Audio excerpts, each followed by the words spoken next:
ki jai. Jai. Beloved God, help us all to love you more and more and more and more and still yet more till we become worthy of union with you, and help us all to hold fast to beloved Baba's Dham until the very end. Avatar Meher Baba ki jai. Avatar Meher బాబాకి జై. ప్రీతం మెహర్ బాబా, నీవు ప్రసాదించిన ప్రవచన సారమును గ్రహించవలసిన తీరులో గ్రహించి సదవగాహన చేసుకుని వాటిని మా జీవనములలో ఆపాదించుకుని నిజాయితీ తోడను నిర్మల ప్రేమ తోడను వాటిని ఆచరించులాగున మా అందరినీ ఆశీర్వదించు. అట్టి ఆచరణయుత జీవన శైలిలో జీవించినట్లు మా అందరినీ అనుగ్రహించు. అవతార్ మెహర్ బాబాకి జై. అందరికీ జై. ప్రేమపూర్వక జయబాబాలు. జై బాబా. మెహర్ ప్రభువు ఈ రోజు కూడా ఆయనతో సహజీవనం చేసుకోవడానికి మనందరికీ అనుమతినిచ్చారు. అందుచేత ఆ సనాతనునికి గత సహస్ర కోటి పాదాభివందనాలను సమర్పిస్తూ ఇందులో భాగంగా ప్రతిరోజు మనకి 2 ప్రవచన మాలికలు కూడా బాబా ప్రసాదిస్తూ ఉన్నారు. నిన్నటి వరకు 209 చెప్పుకున్నాము. ఈరోజు బాబా 210, 211 సుమమాలికలు మనకు ప్రసాదించారు.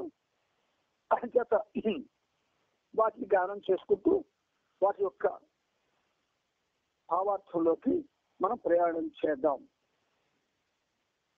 209లో కోర్కెల సంబంధంతో అనుభవాన్ని వెలకట్టును అన్న మాట అన్నారు బాబా. అది 210లో బాబా 2 భాగాలుగా ఆవెల కోర్కె నెరవేరుటకు తోడ్పడేదొకటి. 2 భాగాలుగా ఆవెల కోర్కె నెరవేరుటకు తోడ్పడేదొకటి. కోర్కె నెరవేరకుండా ఆటంకపరిచేది రెండవది. కోర్కె నెరవేరకుండా ఆటంకపరిచేది రెండవది. ఇది 210 సుమమాలిక. 211 మొదటిగా మోదయోగ్యం,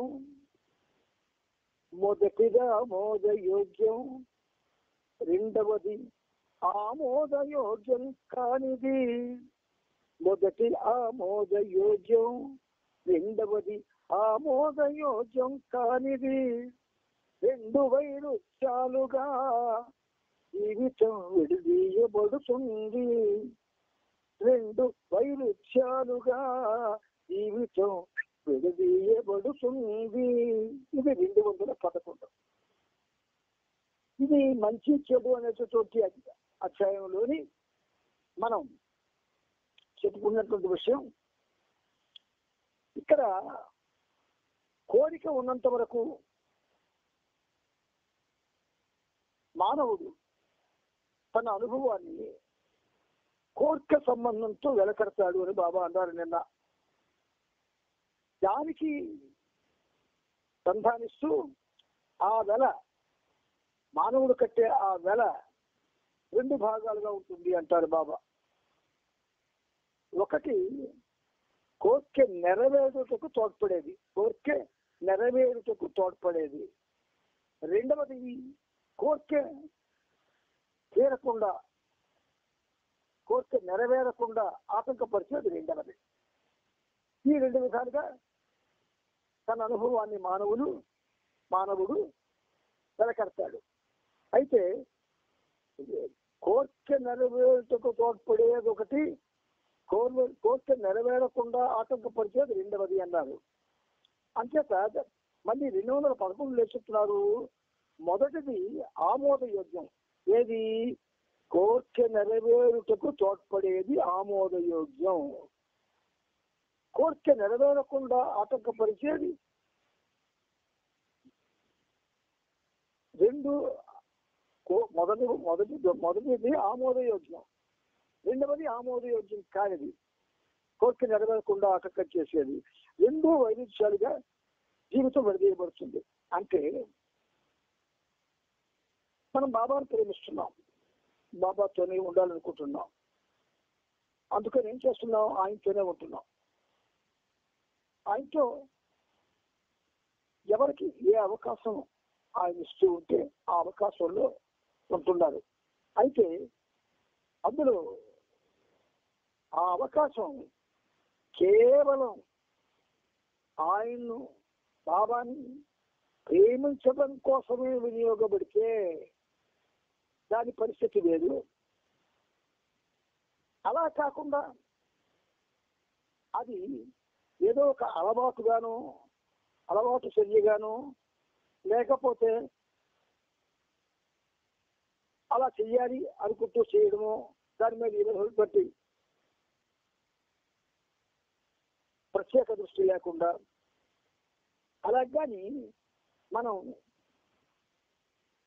ఆయనతో సంబంధం పెట్టుకుంటే సాధారణంగా మనం చేసే ప్రతి చిన్న పెద్ద కార్యాలన్నీ బాబా పేరు మీద ఆయన కోసం కానీ ఆ కార్యక్రమం ఆయనే జరిపించితే మనం మిగిలిన వారితో సంబంధం పెట్టుకోం. అంటే మిగిలిన వారితో సంబంధం పెట్టుకోవాలనే కోరిక ఉన్న వాళ్ళకే ఆ కోరిక తీర్చబడుతుంది. అలా కానప్పుడు అది ఆటంకం అవుతుంది. నేను బాబాతోనే ఉంటాను అనుకున్న వాడి పరిస్థితి వేరు. నేను బాబాతోనే ఉంటాను, అన్నిటితోనూ ఉంటాను, అందరితోనూ ఉంటాను అనుకునే పరిస్థితి వేరు. మనం సంఘజీవులం కాబట్టి అందరితో ఉండాలి, అన్నిటితో ఉండాలని ఆలోచిస్తాము. కానీ మనం బాబా ప్రేమికులు అంటే ప్రేమికులం కాము, అవును, అది పక్కన పెడితే బాబా కావాలనుకుంటున్న వాళ్ళం కదా. బాబా అంటే భగవంతుడు అన్నటువంటి ఒక అర్థం మనలో ఉంటే మరి బాబాతో మాత్రమే ఉండడానికి make me as your constant company అంటాడు ఆయన. ఈ కాన్స్టెంట్ అన్న మాట అందరిలో చేసుకోవాలా. నిత్య సహచరుడు దాని తెలుగు అర్థం. కాన్స్టెంట్ అంటే కాన్స్టెంట్ కంపెనీ అంటే నిత్య సహచరుడు. నిత్య సహచరుడు అంటే ఏమిటి? ఆయనే ఊపిరి అవుతాడు మనకి, ఆయనే వెలుగు అవుతాడు మనకి, ఆయనే ఆధారం అవుతాడు, ఆయనే సర్వము అవుతాడు. అలా అయినప్పుడు నీకు కోరికలు నెరవేర్చబడవు. అందుచేత ఈ రెండు ఒకదానికొక పరస్పర విరుద్ధమైనవి. కాబట్టి మెహర్ బాబా సర్వోన్నతుడు అని ప్రతి క్షణం, ప్రతి చోట, ప్రతి వాళ్ళతో మాట్లాడే మన మాటలో నిజాయితీ ఉంటే మనం బాబాతోనే ఉంటాం. బాబాతోనే గడిపితివా నీ జీవితమంతా సర్వం, లేని ఎడల అది శూన్యం శూన్యం శూన్యం శూన్యం. నా మిత్రుడు నారాయణమూర్తి నేను ఖాళీ ద్వీపంలో కూర్చొని ఇలాంటి గీతాలు రాసేవాళ్ళం. వాడు ట్యూనింగ్ గట్ట చేయలేడు, రాస్తాడు. అయితే ఏదైతే రాయబడుతుందో దానికి చూనే ప్రాణం, పల్లవి ప్రాణం. అందుచేత ఆ ట్యూను మనకి మెహర్ బాబా ప్రసాదించారు. ఆ ట్యూన్తో మనం ట్యూన్ అవ్వాలి, ఆ సాహిత్యంతో మనం ట్యూన్ అవ్వాలి, అందులో ఉన్న అర్థంతో మనం ట్యూన్ అవ్వాలి. అప్పుడు జీవనమే ఒక విధంగా ప్రేమతో ట్యూన్ అవుతుంది. కొంచెం ఒక విధంగా ఈ విషయాలు మనం ఆచరిస్తే మాత్రం గొప్ప సరదాగా ఉంటుంది. చిన్న చిన్న విషయాలకు కూడా ఆయన మీద మనం ఆధారపడాలి. ఉదాహరణకి జలుబు చేసింది, అమ్మో జలుబు చేసింది అని చెప్పుకుంటూ దగ్గుకుంటూ ఉండకుండా బాబా బాబా బాబా బాబా అనుకుంటాం. అంటే బాగు చేయమన్నాను, గుర్తుంచుకోండి. కోరిక కోరం, జలుబు చేసింది బాబా బాబా బాబా, జలుబు చేసింది బాబా అని అనుకుంటా తప్ప నాకు జలుబు తీసుకోవాలి బాబా అని అడగం. ఏది వచ్చినా సరే అలాగే ఉంటాం ఆయనతోటి. అందుకే నిన్నడుగవలసినప్పని నిజముగా ఏముంది, సర్వజ్ఞుడవు నీకు సర్వము విదితమే అనిపించాడు. మన ఊపిరి కూడా ఆయనకి తెలుసు డాక్టర్ల కన్నా, మన ఆరోగ్యం కూడా ఆయనకి తెలుసు డాక్టర్ల కన్నా, మన ఆలోచనలు కూడా ఆయనకి తెలుసు, మన ప్రతిదీ ఆయనకి తెలుస్తుంది, మన ప్రతి కదలిక ఆయనకి తెలుస్తుంది. మనం ఏమనుకుంటాం, ఆయనకి ఏం తెలుస్తుంది, నేనేం చేస్తున్నా ఇంట్లోని అని అనుకుంటాం. కానీ ఆ భావం నిన్ను ఆయనకు దూరం చేస్తుంది. ఆ భావం ఆయన నిన్ను పట్టించుకోకుండా చేస్తుంది. ఆ భావం ఆయన దృష్టిలో నువ్వు లేకుండా చేస్తుంది. ఇది నగ్న సత్యం. ఎందుకంటే ఈ ప్రయాణం ఆయనది. మరి ఆ ప్రయాణంలో ఏం జరుగుతుందో ఆయనకి తెలుస్తుందా, మనకు తెలుస్తుందా? ఇప్పుడు చిన్నపిల్లలాగా ఉండం కదా మనం.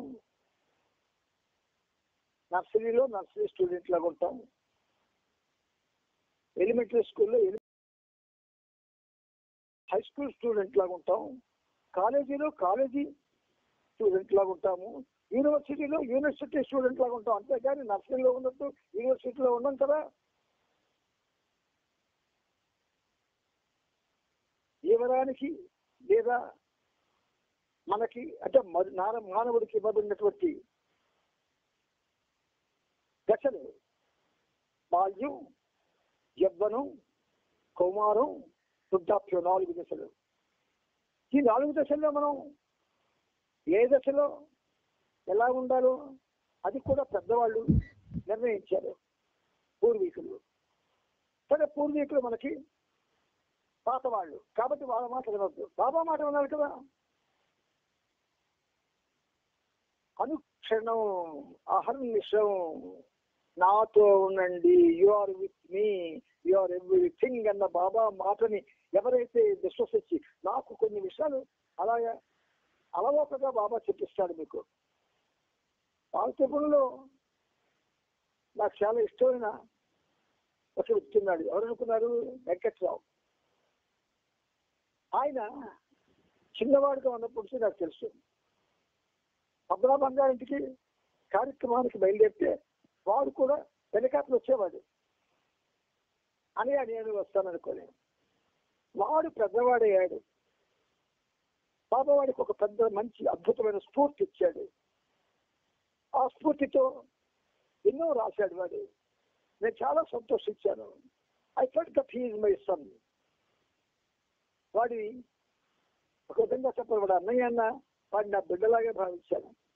అటువంటి వాడికి ఆయన ఏం చేసే ప్రశ్న మీకు చాలా కాలం బెడ్ మీద ఇచ్చాడు. అందరికీ అనుమానమే ఉంటాడో లేదో అని. ఇలా అందరూ ఆయన గురించి ప్రస్తావన చేస్తుంటే ఆయన ఇంటికి వెళ్ళడం జరిగింది. బాబా పంపించాడు. చూడగానే వీడిని నా ప్రభు ఏం చేస్తాడు, ఏం చేయడు. ఎందుకంటే వాడంటే ఇష్టం కనుకనే వాడికి తనతో సంబంధాన్ని కలిపాడు. ఆ సంబంధాన్ని ఒకసారి తగ్గొట్టేస్తాడు. ఏమిటి ఎలా తగ్గొట్టేస్తాడు? సంబంధాన్ని పెట్టుకున్నవాడు అని ఒక ధీమా మనసులో కలిగింది. వాడు మనకు గొప్ప పని ఏం చేసేదంటే బాబా వాటిలో చేయించాడు. ఆ ఇంటిలో కాంపౌండ్ వాళ్ళకి ఇలా దాటగానే టువర్డ్స్ లెఫ్ట్ కొవ్వూరులో ఉన్నటువంటి విగ్రహం లాంటిది ఒకటి చేయించుకున్నాడు. అంటే బాబా ఉంచుకున్నాడు. అలా అందరూ చేయగలరా అంటే దాన్ని నేను సమాధానం చెప్పలేను. కానీ ప్రేమ చేస్తుంది. అంత ప్రేమించాడు బాబాని. ఇప్పటికే వాడి మాట ఎత్తితే నాకు అది కనబడతాడు. అంచేత చిన్నప్పటి నుంచి నాకు తెలుసు కనుక అంచేత బాబాతో ఉండడం మనం ఓ చక్కటి అది ఆవిష్కరణ. బాబాతో జీవించడం, బాబా కోసం ఆలోచించడం, బాబా కార్యక్రమాన్ని చేయడం, బాధ వస్తే బాబా అనుకోవడం, ఎంత బాధ అయినా ఓర్చుకోగలగడం, ఎవరికి ఏమి అనకుండా ఉండడం, తప్పు పనులు చేయకుండా ఉండడం, దురాశతో ఉండకుండా కేవలం బాబాతో ఉంటూ. మనకి దురాశ ఉండాలి. ఎలా ఉండాలి? బాబా మీద ఉండాలి దురాశ. నా వాడు బాబా, నా స్వామి బాబా, నా తండ్రి బాబా అనే దురాశ ఉండాలి. అది ఉండొచ్చు. వర్క్ వైల్ డిజైర్ అది. అందుకని అలాగే మనం బాబాతో ఉంటే ఈ కోరికలతో సంబంధం ఉండదు, ఈ జీవనంతో సంబంధం ఉండదు. మనకు ఆయనతోనే సంబంధం ఉంటుంది. ఆయనతోనే ఉంటాం, ఆయనతోనే మరణిస్తాం కూడా. ఇది 100కి 110 సత్యం. అవతార్ మెహర్ బాబా की जय, అవతార్ మెహర్ బాబా की जय, అవతార్ మెహర్ బాబా की जय. ఇప్పుడు మనం వచనాల్లోకి ప్రయాణం చేయబోతున్నాం. ఇదే మన జీవితానికి ఒక విధంగా అతి ముఖ్యమైనవి. మనం నిన్నటి దినం ప్రవచనాలలో 142వ పేజీలో సామాజిక సమస్యలు అన్న పేర చదువుకున్నాం. ఇప్పుడు అల్ప అధిక సంఖ్యాబలం, అది కూడా మనం నిన్న చెప్పేసుకున్నాం 1వ తారీఖుని. ఈరోజు అవిభాజ్యమైన సర్వం, అవిభాజ్యమైన సర్వము. అసలు బాబా మాటలు మనకి అర్థమైనట్టే ఉంటాయి కానీ అర్థం కావు. అయితే అర్థం కావాలంటే ఖచ్చితంగా ఆయనకు సరెండర్ అయిపోవాలి. ఏమీ లేదండి, చక్కగా పాడేవాడు ఉంటే లేదా పాడే ఆమె ఉంటే ఆ పాడే ఆమె దగ్గర, ఆ పాడేవాడి దగ్గర నేను నేర్చుకుంటాను, నేను పాడతాను అనుకోవడం వేరు. అంటే ఒక గైడెన్స్ లో పాడడం అది వేరు. నేను పాడేస్తాను నా సొంతంగా అనుకుంటే అది వేరు. అందుకే బాబాయ్ ఏమన్నారు? You are with me, you are with me, you are everything అన్నారు. మీకు ఎందుకంటే జ్ఞాపకం చేస్తున్నాడు ఆయన. మాటల్లో గొప్ప లోతులు ఉన్నాయి. అందుకని అవిభాజ్యమైన సర్వము. ఇక్కడ బాబా ఎలా ప్రారంభించే చూడండి. సామాజిక సమస్య సంఖ్యాబలంతో ప్రేరేపింపబడిన ఆధిక్యతతో ఎప్పటి వరకు ఉంటుందో అప్పటి వరకు దానికొక శాశ్వత పరిష్కారం లభించదు.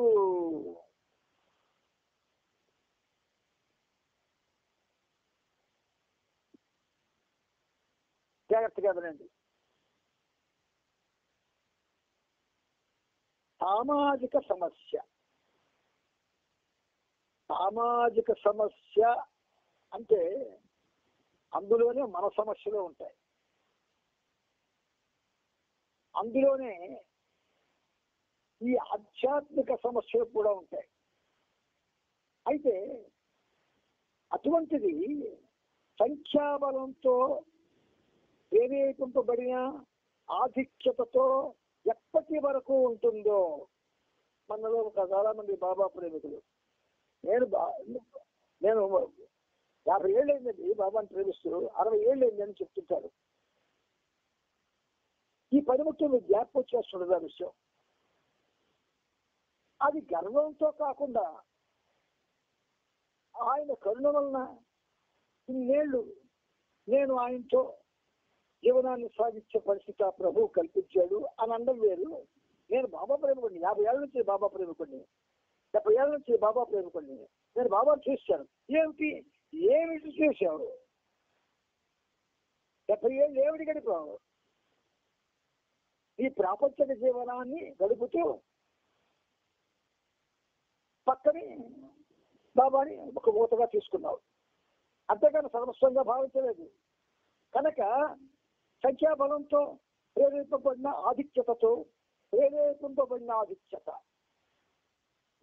ఇది పాడే వాళ్ళకి, రచయితలకి, ఉపన్యాసాలు చెప్పే వాళ్ళకి ఎక్కువగా ఉంటుంది.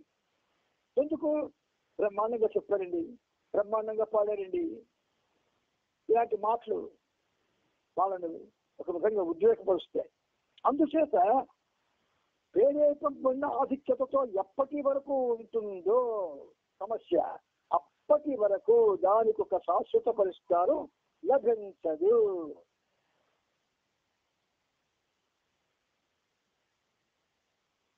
హాయిగా మాట్లాడుకోవాలంటే అసలు మనకు సమస్యలు ఉండకూడదు.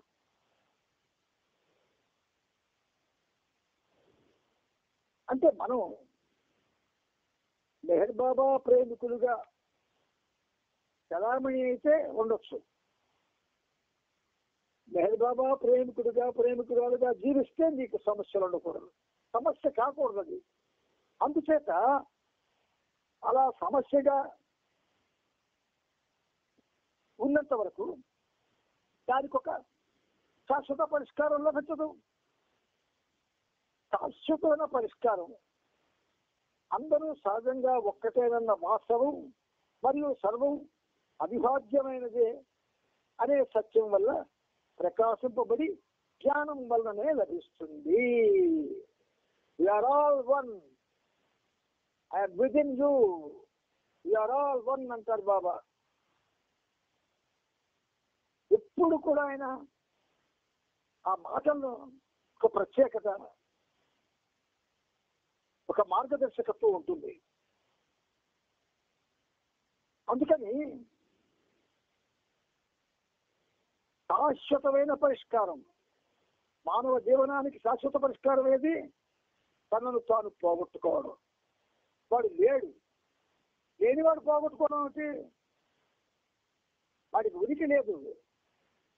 ఉనికి లేని వాడికి ఇంకా పోగొట్టుకోవడానికి ఏం మిగిలింది అంటే నీ ద్వారా ఆ ప్రభువు ప్రయాణం చేస్తున్నాడు. నీకు ఉనికి లేదు, నీ ఉనికిని ఆయన ఆపాదించుకొని తన యొక్క ప్రయాణాన్ని సాగిస్తున్నాడు. అప్పుడు నువ్వు ఎలా ఉండాలి? లేననే భావంతోనే ఉండాలి. అది ఆయన ప్రయాణం, ఆయన అనుభవించవలసింది. నాకు సంబంధం లేదు, కానీ నా ప్రీతముడు నాకు ఆయన పాదాల దగ్గర ఉండే అవకాశం ఇచ్చాడు. పాదాల దగ్గర లేట్ చేస్తాను, కాళ్ళు చుట్టానేమిటి కాదు. బాబా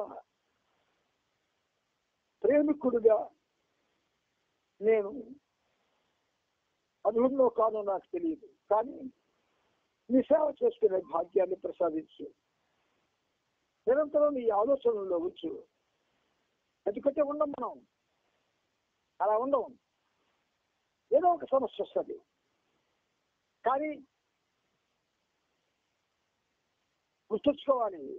మనందరం పాడే పాట, బాబాతోనే గడిపితివా నీ జీవితమంతా సర్వం,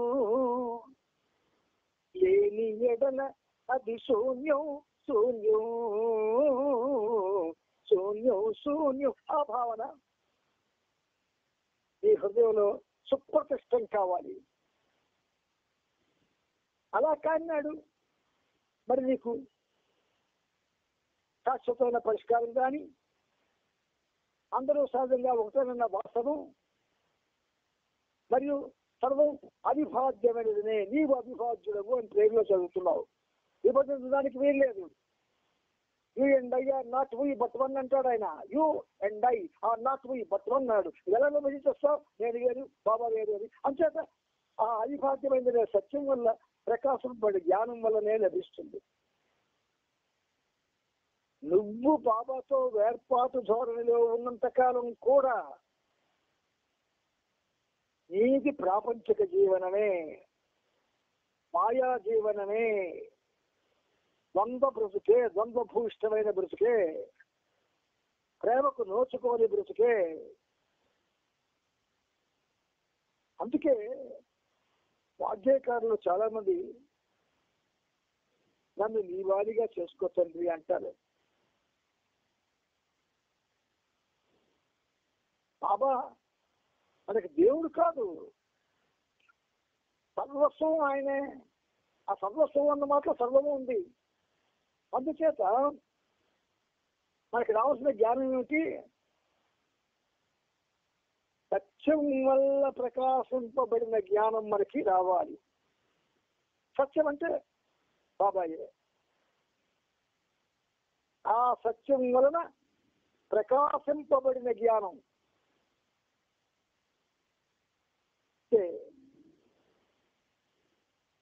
విశ్వంలో మనం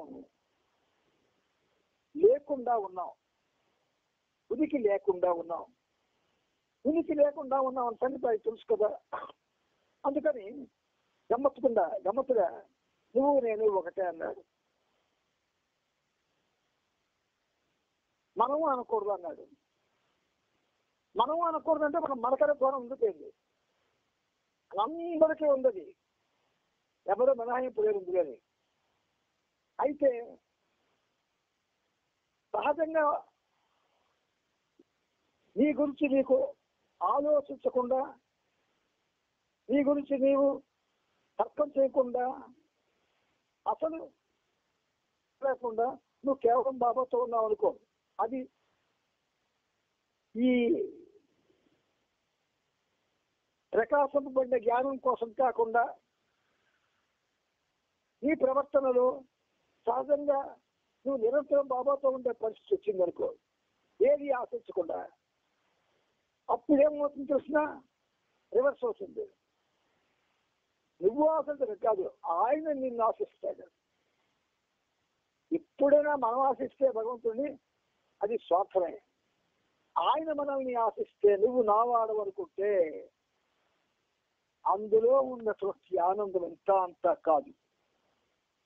అందరిలో ఉన్న ఒకే ఒక పరమాత్మను సంపర్కించుట, అనేకములు గుణించుట, హెచ్చివేయడం ద్వారా కాక అనేకము అనే అసత్య భావనను త్యజించడం ద్వారానే సాధ్యపడుతుంది. ఏకం అద్వితీయం బ్రహ్మ. అందులో మరి రెండోది లేదు, ఒక్కడే ఉన్నాడు బాబాయ్. ఆ భావంతో మనం అందరం కూడా జీవించగలగాలి. జీవించగలగాలంటే మరి దానికి మరొక సొల్యూషన్ లేదు. జీవించాలి. బాబా ఉన్నారు, బాబా ఒక్కరే ఉన్నారు, బాబా మాత్రమే ఉన్నారు, నేను లేను. లేకపోయినా ఎప్పుడైతే నువ్వు నేను లేననే భావంతో ఉన్నావు, ఆయన ప్రయాణంలో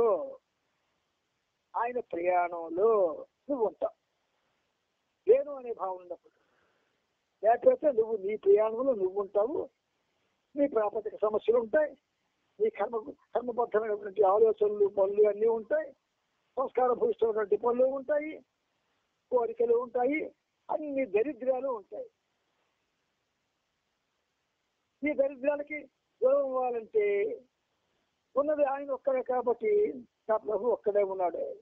ఓన్లీ వన్ దట్ ఎగ్జిస్ట్. అంచేత జ్ఞానం వల్ల కాకుండా ప్రేమ వల్ల రావాలి. అందరిలో ఉన్న ఒకే ఒక పరమాత్మను సంపర్కించుటగా, అనేకముగా గురించుట, హెచ్చివేయడం ద్వారా కాక అనేకము అనే అసత్య భావనను త్యజించడం ద్వారా సాధ్యపడుతుంది. అనేకమనే భావన వల్ల ఉండడానికి లేదు. ఉన్నవాడు బాబా ఒక్కడే, మనం లేం.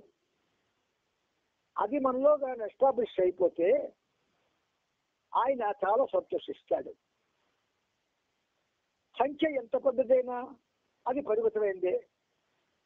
ఆధ్యాత్మిక అనంతత్వం ఒక సంఖ్యకు సంబంధించినది కానే కాదు, అది పోటీ లేనటువంటి ఒకే ఒక. అసలు మన మీద ఇంత శ్రద్ధ తీసుకొని ఆయన ఈ ప్రవచనాలను దేనికి ఇచ్చాడు? పుస్తకం కొని మూలబెట్టి మన చదవమని కదా.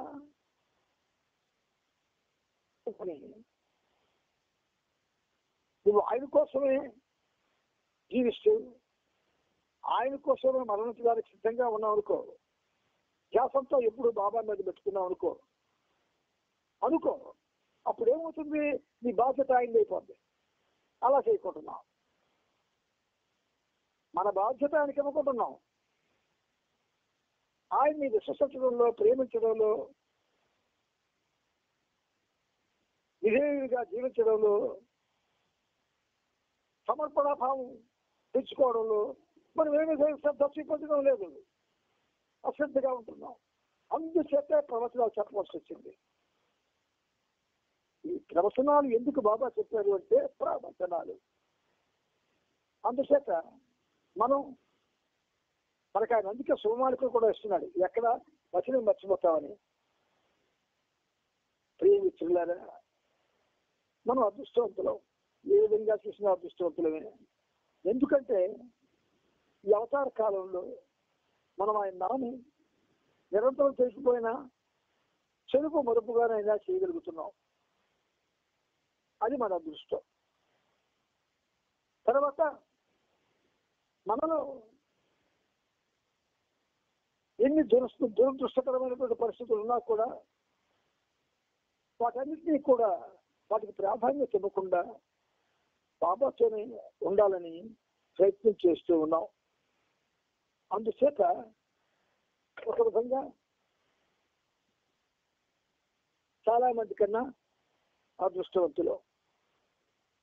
ఇప్పుడు మనం ఉతార్ మెహర్ బాబా యొక్క అద్భుతమైన జీవిత చరిత్ర అనే మార్గంలో ప్రయాణం చేసి అందులోని విషయాలు తెలుసుకోవడానికి ప్రయత్నం చేద్దాం.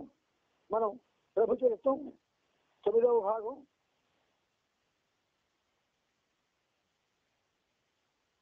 3542వ పేజీ ఆఖరి పేరాతో ఆపుకున్నాం.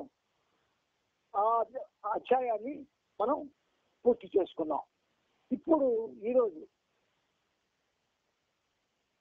మనం మౌంట్ ఆబు, అజ్మీర్, బెనారస్, అయోధ్య, హైదరాబాద్, అక్కడ ఒక ఫోటో ఉంది, బాబా ఫోటో ఉంది గమ్మత్తుగా.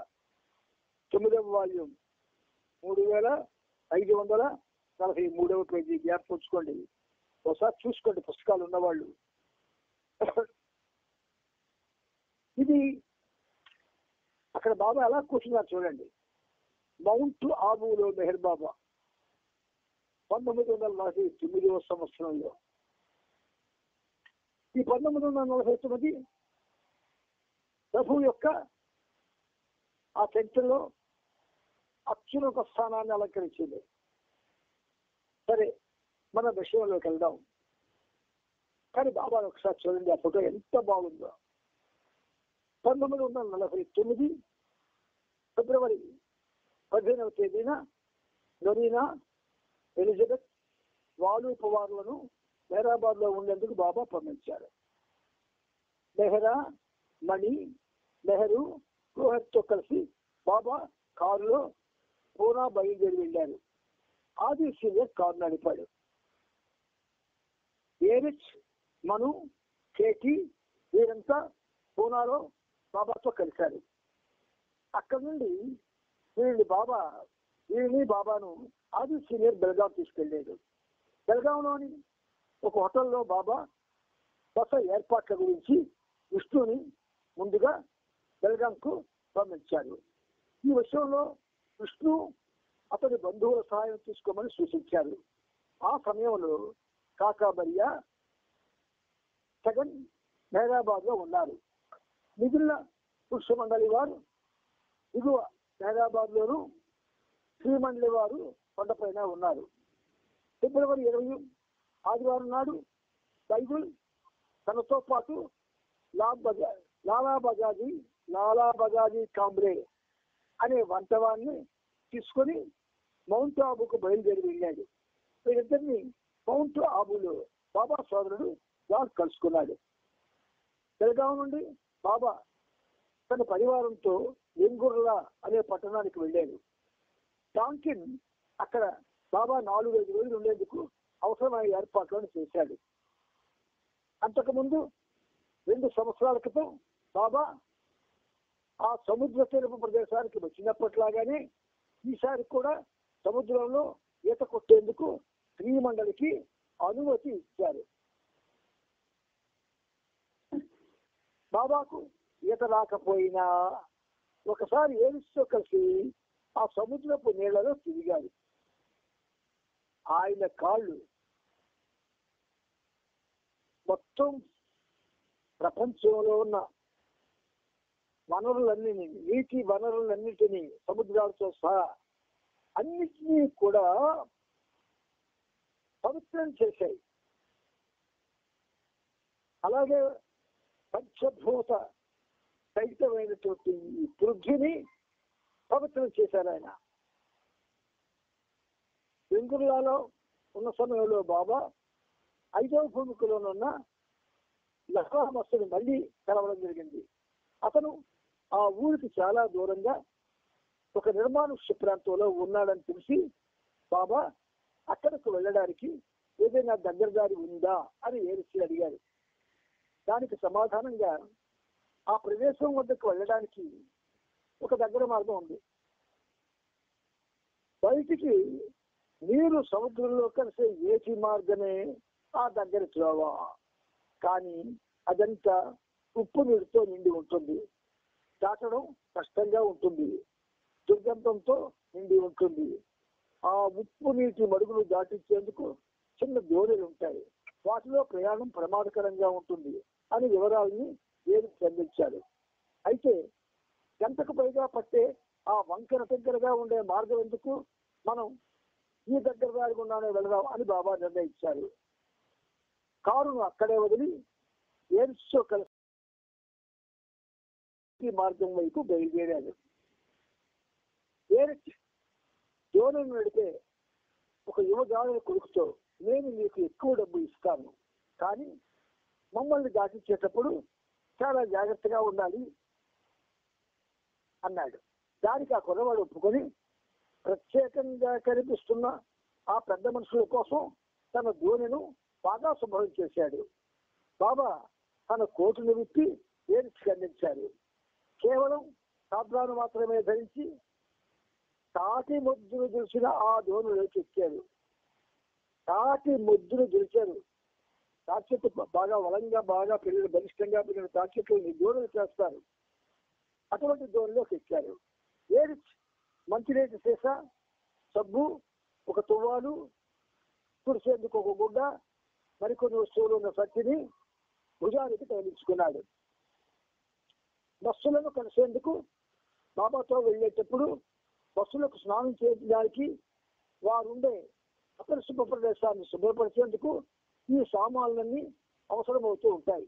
అంతేగాక కొన్ని మిఠాయిలు, మంచి బట్టలు, సిగరెట్లు, కిళ్ళీలు, ఇలా సాధారణంగా వస్తువులు ఇష్టపడే మరికొన్ని వస్తువులను వారు ఎప్పుడైనా అడగవచ్చని ఏది ఎప్పుడు మంచిగా తీసుకెళ్తూ ఉంటాడు. ఏరుచు కూడా జోనులోకి కూర్చున్న తరువాత ఆ కుర్రవాడు దానిని ఉప్పు నీటి మడుగులోకి చూశాడు. ఆ కుర్రవాడు జోనును కొంచెం దూరం చూసుకుంటూ వెళ్ళాక, ఊహించుకోండి ఒకసారి, చాలా ఎంజాయ్ చేస్తారు, ఊహించుకోండి. ఆ కుర్రవాడు జోనును కొంచెం దూరం చూసుకుంటూ వెళ్ళాక అతని స్నేహితులు కొంతమంది ఈత కొట్టుకుంటూ జోన పక్క వచ్చి అతన్ని ఆట పట్టిస్తూ మొరటుగా ప్రవర్తించడం మొదలు పెట్టారు. ఉన్నట్టుండి ఒక్కసారిగా ఆ జోని తలకిందులైపోయింది. బాబా తెరిచి ఆ కుర్రవాడు చూసిన అందరూ నీళ్లలో పడిపోయారు. ఇది కూడా ఆయన విలాసమే. ఆ కాలువ అంత లోతైనది కాదు. బాబా కింద పడి కాలువ అడుగు భాగానికి వెళ్ళిపోయారు. వేరు కాలువలోని అడుగు దాకా వెళ్ళి బాబాను పట్టుకొని నీటి పై భాగానికి లాగాడు. ఆవలి ఒడ్డుకు వెళ్ళాలంటే ఆ మురికి నీటిలో మెల్లగా నడుచుకుంటూ వెళ్ళవలసి వచ్చింది. ఒక చేతిలో సంచి, రెండవ చేతితో బాబాను పట్టుకొని దుర్వాసన కొడుతున్న ఆ మురుకు నీటిలో అవతల ఒడ్డుకు వెళ్ళడంలో బాబాకు చేయూతనిచ్చాడు. వారి బట్టలు, సంచి అన్ని ఆ మురికి నీటిలో పూర్తిగా తడిసిపోయాయి. అవతార పురుషుడు అవని కోసం అనంతమైన వ్యధలను అనుభవించాడు. పేరు సహాయంతో ఒడ్డుకు చేరుకున్న తరువాత బాబా అతను వైపు తిరిగి, ఈ రోజు ఈ మురికి నీటిలో నుండి నేను బయటపడడానికి నువ్వు ఎలా సహాయం చేశావో అలాగే ఏదో ఒకనాడు ఈ మాయా అనే వృత్తిలో నుండి నువ్వు బయటపడడానికి నేను సహాయం చేస్తాను అన్నాడు. ఈ అదృష్టవంతుడు కోరితే రాజులకు అదృష్టం, తపస్సు చేస్తే రాజులకు అదృష్టం. అవతార పురుషుడి యొక్క సేవ చేస్తే వస్తుంది నిష్కామ్యంగా. బాబా అక్కడే వదిలి కూర్చొని ఏరుసులు బంగ్లాకు వెళ్ళి తన కోసం పొడి బట్టలు తీసుకురమ్మన్నారు. కానీ ఏం చెందుకు ఒప్పుకోలేదు. ఇక్కడ మిమ్మల్ని ఒంటరిగా వదిలి నేను ఎలా వెళ్ళగలను అన్నాడు. కానీ బాబా పట్టుబట్టి దాని గురించి ఆలోచించకు, త్వరగా వెళ్ళి నాకు మార్చుకునేందుకు బట్టలు తీసుకొని రా అన్నారు. తాము బస్ చేసిన డాక్ బంగ్లాకు తిరిగి వచ్చి బాబా వేసుకునేందుకు బట్టలు ఇవ్వమని కోహర్ను అడిగాడు. బాబా ఎక్కడా అని గోహర్ అడిగింది. వెనకగా ఆలోచించి వస్తు సంగతుల్లో ఉన్నారు అని సమాధానం ఇచ్చాడు. కోహర్ ఇచ్చిన బట్టలను బాబా వద్దకు తీసుకొచ్చాడు. వెంటనే అక్కడికి దగ్గరలోనే ఉన్న పొదల శాఖకు వెళ్ళి బాబా బట్టలు మార్చుకున్నాను. తన మురికి బట్టలను వెంటనే ఉతికి అక్కడే ఎండలో ఆరవేయమని నేను చెప్పారు. అలాగైతే ఈ బట్టలను గోహర్కి తిరిగిచ్చినప్పుడు ఆమెకు అనుమానం రాదని బాబా ఉద్దేశం.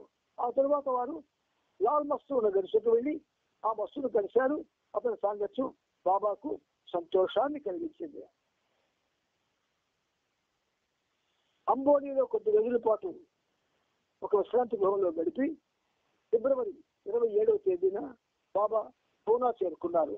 అక్కడి నుండి కారులో బయలుదేరి మెహరా, మణి, నెహ్రూ, గోహర్లతో కలిసి బొంబాయి చేరుకున్నారు. ఆది సీనియర్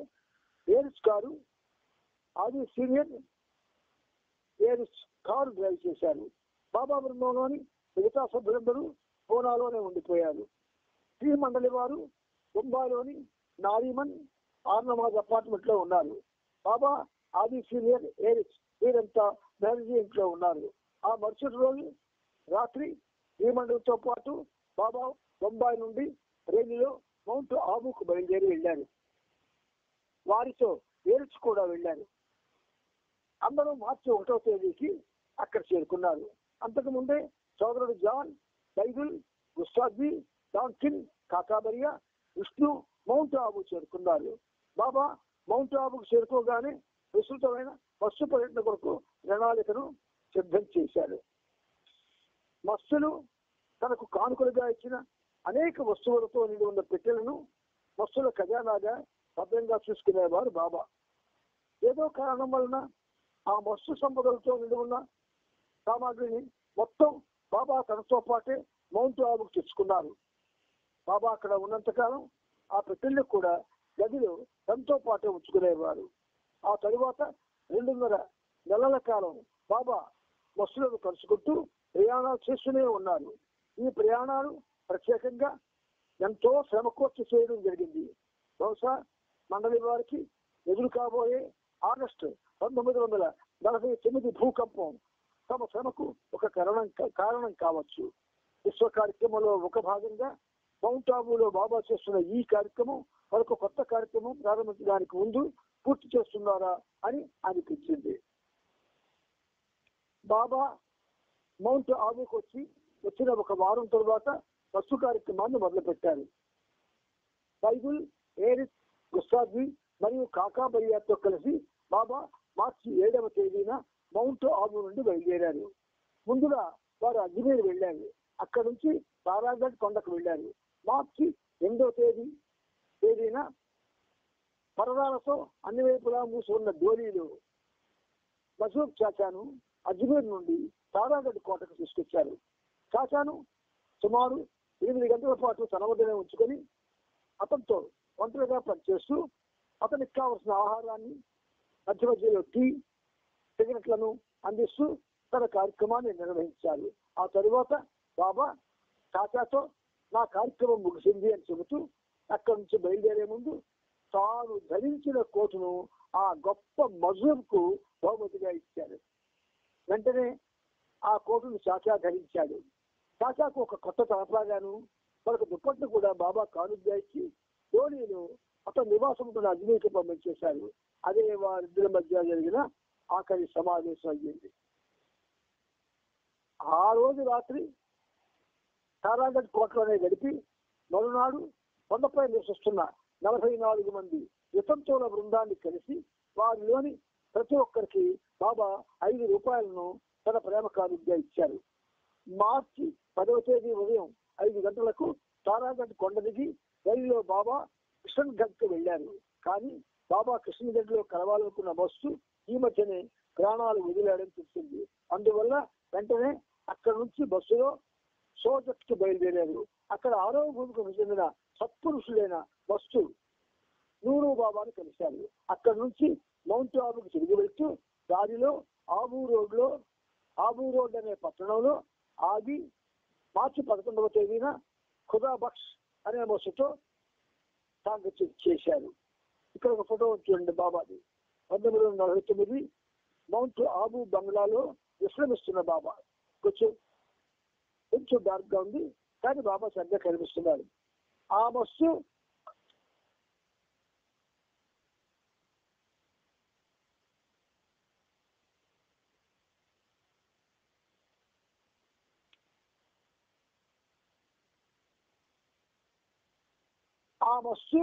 బాబాకు ఒక లుంగీని ఇచ్చాడు. దాన్ని బాబా ఆ తర్వాత ధరించారు. అనేక మంది భక్తులు బాబాకు యథేచ్ఛగా ఇచ్చిన వస్తు సముదాయాన్ని భద్రపరిచిన జట్టుపట్టులోనికి ఇలా మరొక చేరింది. ఈ రోజు సాయంత్రానికి బాబా తిరిగి మౌంట్ ఆబుకు చేరుకున్నారు. అక్కడికి చేరిన తరువాత మార్చి 12వ తేదీన కాకాబరియాను తిరిగి మెహరాజాద్ కు పంపించేశారు. 4 రోజుల తరువాత మార్చి 16వ తేదీన మళ్ళీ వస్తుల సాంగత్యం కోసం బాబా బయలుదేరారు. ఈసారి బైబిల్, ఏరిక్స్ పుస్తకాలతో కలిసి అహ్మదాబాద్ వైపు వెళ్ళారు. మార్చి 17వ తేదీన బాబా సయ్యద్ నబీ మస్తాన్ అనే బస్సులు కలిసి అతనికి 6 సిగరెట్లను బహుమానంగా ఇచ్చారు. బాబా ఆయనతో ఉన్న ఆ 3 మండల సభ్యులు ఆ రోజు రాత్రి బీబీ స్వాకింగ్ మీనారెట్ మసీదులు గడిపారు. ఆ మరునాడు అక్కడ నుంచి కాంబేకు బయలుదేరారు. అక్కడ నుంచి రెహమాన్ షా, కౌరావాలా బాపు అనే 2 బస్సులను కలిశారు. కలిసి పనిచేశారు. మార్చి 19వ తేదీన కాంబే నుండి తిరిగి మౌంట్ ఆబుకు చేరుకున్నారు.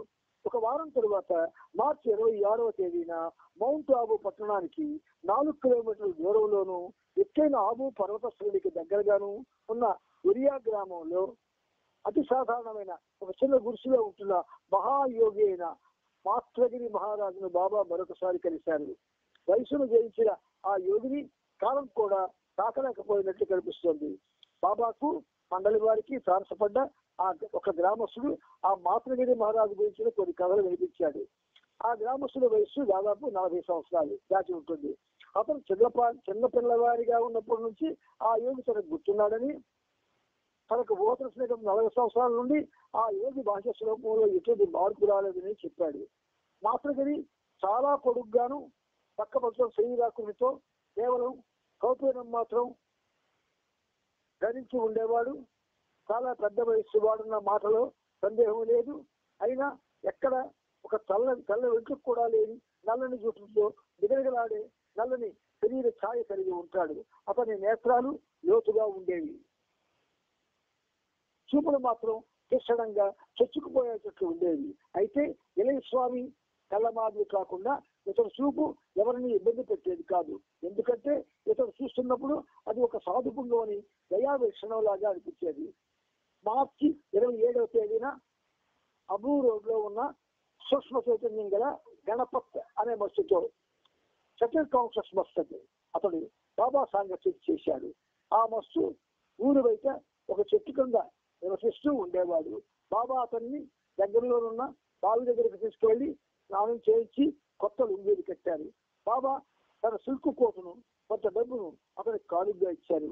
మసూల సాంగత్యాలతో చుట్టుపడిన మనసుతో బాబా తిరిగి మౌంట్ ఆబు చేరుకున్నారు.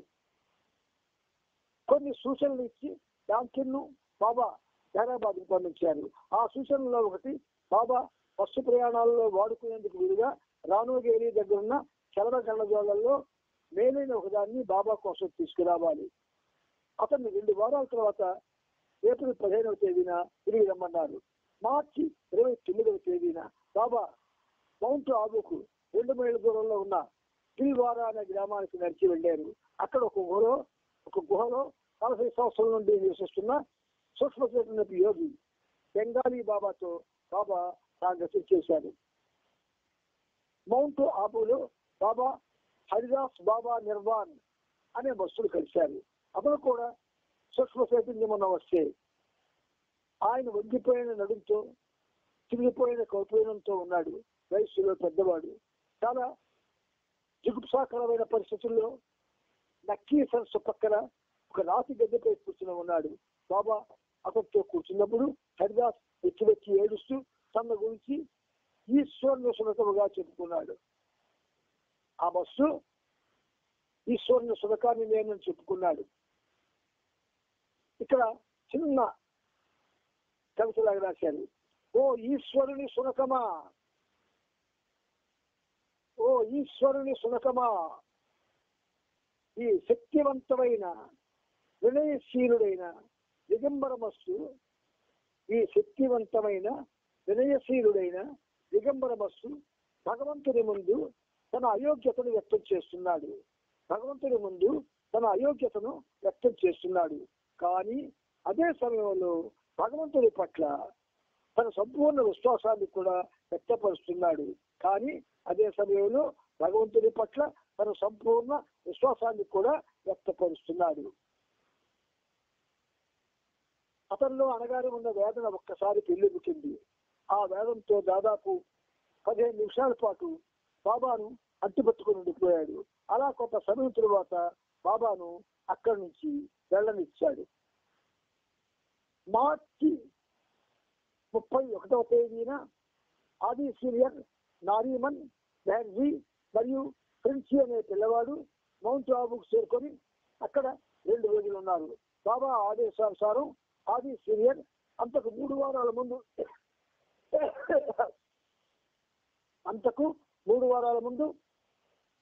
1949 మార్చి 9వ తేదీన ఒక సర్క్యులర్ పంపించాడు.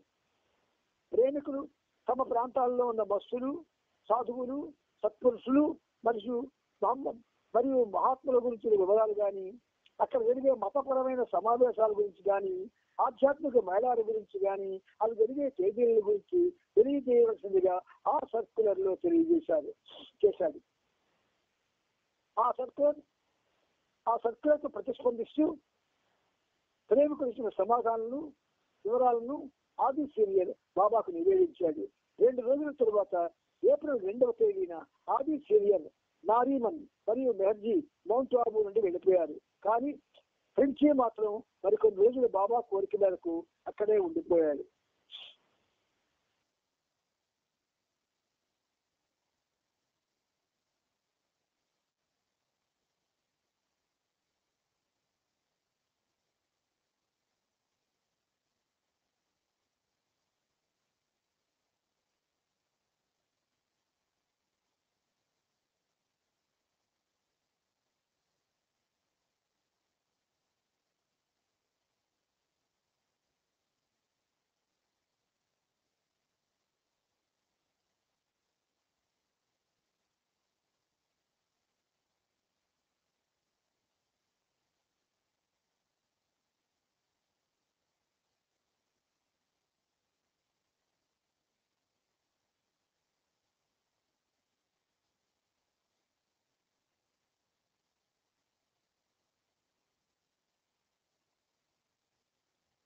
జై బాబా. హలో ఆంటీ జయబాబా మాటలో వినిపించడం లేదు. అంటే ఆగిపోయింది. అవునా 10 అయిపోయింది కదా. వినిపోయింది మరి చెప్తారు కదా. జై బాబా.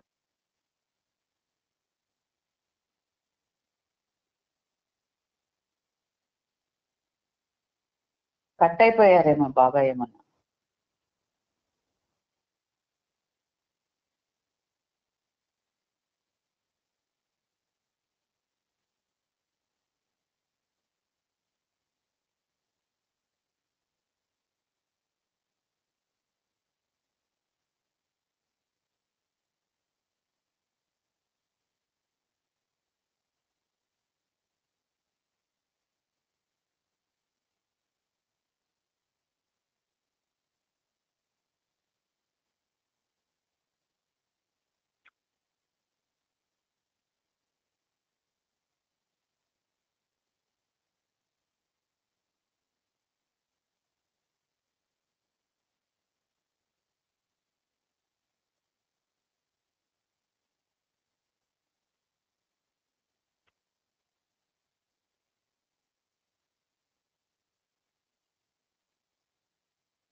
మెహరా ఆంటీ జయబాబా.